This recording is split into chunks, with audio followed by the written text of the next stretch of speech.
4 décembre, conversation entre l'alchimiste et l'ange du jour, Ménadel. Demeure philosophale, travail. L'alchimiste demande: Ménadel, qu'est-ce que la famille?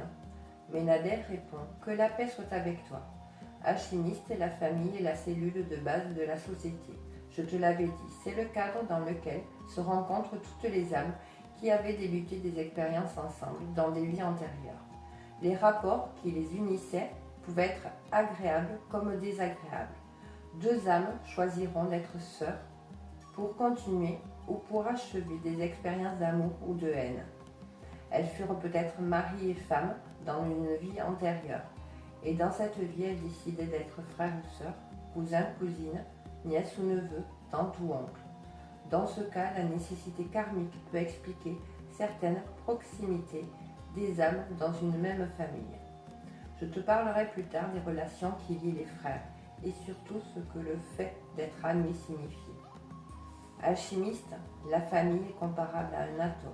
Un atome à qui on a soustrait un ou plusieurs électrons devient un ion, et l'ion est instable. Il s'unit à n'importe quelle autre substance. Son instabilité est telle qu'il peut s'unir à n'importe quoi. Dans l'atome famille, le père, c'est le noyau central. La mère, les neutrons. Et les enfants sont les électrons. De même que les particularités de la famille avec tous ses secrets. Une famille qui sionise est une famille qui ne sait pas garder ses secrets. C'est cette famille qui exporte les données fondamentales de la famille vers l'extérieur.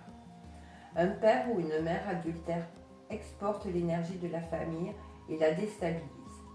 Une telle famille perd une partie de sa protection naturelle.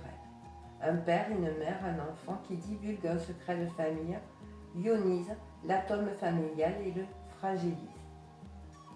Pour que votre société fonctionne en harmonie avec les principes divins, il faut accorder à la famille une formation qui puisse faire d'elle son socle. Tous les programmes de vos télévisions, de vos radios et toutes les informations que vous donnez à vos enfants dans vos écoles doivent tenir compte d'abord de l'équilibre familial. Si vous ne fonctionnez pas ainsi, vous réaliserez de profondes réformes, ferez de gigantesques efforts qui en définitive ne produiront aucun résultat appréciable. Que la paix soit avec toi.